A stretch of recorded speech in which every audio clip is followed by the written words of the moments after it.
ओम शांति। अंतर्राष्ट्रीय योग दिवस पुनः एक बार हम सभी को भारत के प्राचीन राजयोग की विरासत की ओर ले चलने आया है। योगियों का, ऋषियों का यह देश विश्व में सिरमौर था, जब यहाँ का मानव एक संपूर्ण मानव के रूप में सुसभ्य, सुसंस्कृत, देश उपयोगी, सर्वहितकारी, सात्विक, आदर्श जीवन शैली जीता था। समयानुसार परिवर्तन होता चला गया।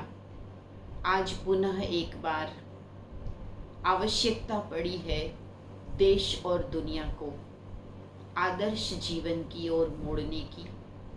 विश्व की समस्त समस्याओं का हल मानव के श्रेष्ठ बनने में है, मानवता के सुधार में है, जीवन शैली के परिवर्तन में है।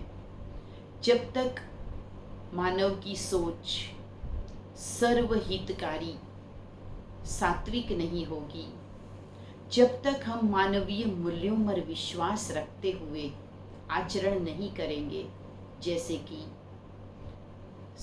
एक दूसरे के ऊपर विश्वास रखना, नम्रता, पवित्रता, सत्यता, ऑनेस्टी, ईमानदारी, इन सभी में मानवता के वो रहस्य छुपे हुए हैं जिससे जीवन सरल ही नहीं सफल बनता है और जीवन की और विश्व की समस्याएं दूर हो जाती है। योग हमें सिखाता है स्वस्थ रहिए, साथ ही साथ जीवन को सुचारू चलाने के लिए मन को शांत, शरीर को क्रियाशील रखिए। शरीर अगर बैठा रहता है तो बीमार होता है और उसे मूवमेंट ज़रूरी है। इसी तरह मन ज़्यादा घूमता है, भटकता है तो व्यक्ति बीमार होता है। तो शरीर को क्रियाशील रखें, उसके लिए हम अष्टांग योग, अनेक प्रकार के प्राणायाम, आसन या विविध प्रकार की भारत में अनेक पद्धतियां हैं जिससे हम योग का रसास्वादन करते हैं। वो तो परम आवश्यक है ही, जिससे व्यक्ति बीमारियों से भी दूर रहता है, अधिक ऑक्सीजन प्राप्त करता है, दिनचर्या उसकी संतुलित रहती है, हाजमा उसका अच्छा रहता है। परंतु आज की समस्याएं शारीरिक से ज़्यादा मानसिक है, व्यवहारिक है, और इसीलिए राजयोग एक कदम आगे शारीरिक स्वास्थ्य के साथ साथ मन को स्टेबल रखना, मन को पवित्र रखना और सामाजिक मूल्यों को अपनाने के लिए तैयार करना, इसका नाम है राजयोग। हमें मन का राजा बनना, समस्याओं में भी समाधान की ओर चलना, सुलझना, इसके लिए आंतरिक शक्ति और समझ प्रदान करता है। राजयोग अर्थात स्वयं को देह से न्यारे आत्मा समझना और आत्मा को इस विश्व रूपी विशेष नाटक, उसका एक पात्र समझना, ताकि जीवन की कोई भी समस्या में, कार्यकलापों में हम न अधिक गंभीर हो जाएं, न मूंझें, परंतु सरलता से इस विश्व नाटक के हर दृश्य को देखते भी चले, निभाते भी चले। साथ ही साथ आत्मा को, स्वयं को परमात्मा की संतान महसूस करना है। जब हम परमात्मा के बच्चे हैं तो हमारा ध्यान जाता है कि हम भी उनके जैसे पवित्र बने, शांति युक्त, ज्ञान युक्त बने, सर्व के प्रति, जैसे परमात्मा पूरे विश्व का पिता होने के नाते कल्याणकारी है, सर्वहितकारी है। मानव भी प्रत्येक को अपना भाई, अपनी बहन मानते हुए, अपने परिवारजन मानते हुए सभी को साथ लेके चलने वाला बनता है। आत्मा जब परमात्मा की संतान समझती है खुद को, तो उनका जीवन अपने आप ही मूल्यों से युक्त और विश्व के प्रति हितकारी बनता जाता है।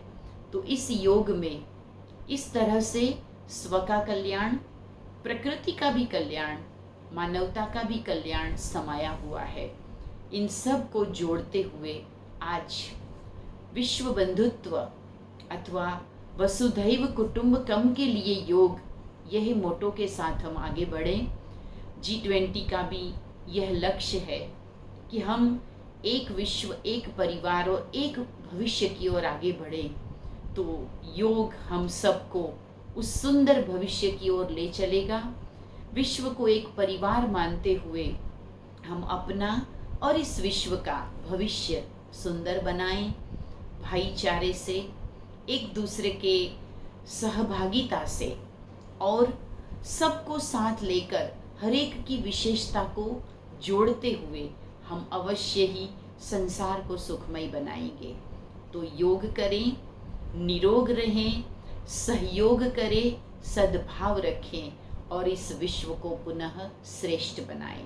आइए योग दिवस पर शांत होकर के अभ्यास करते समय भी कुछ ऐसे संकल्प करें कि मैं परमात्मा की सुंदर रचना हूँ, मेरा यह जीवन परमात्मा से मिली हुई एक सुंदर भेंट है, सौगात है। मुझे इसे संभालना है, मुझे इसे संवारना है और उपयोगी बनाना है, विश्व कल्याण में लगाना है। मैं परमात्मा की ही तरह शांति का अवतार हूँ। प्रेम, सहयोग, शक्ति, आनंद मेरे निजी गुण है। मैं इन गुणों का स्वरूप बनकर ही सदा विचरण करने का अपने ऊपर ध्यान रखूँगा और इसी ध्यान से ईश्वर के ध्यान में भी मगन रहूँगा और प्रकृति में मेरे द्वारा सभी प्रकार से सात्विकता, सकारात्मकता को ही मैं प्रसारित करूँगा। ओम शांति।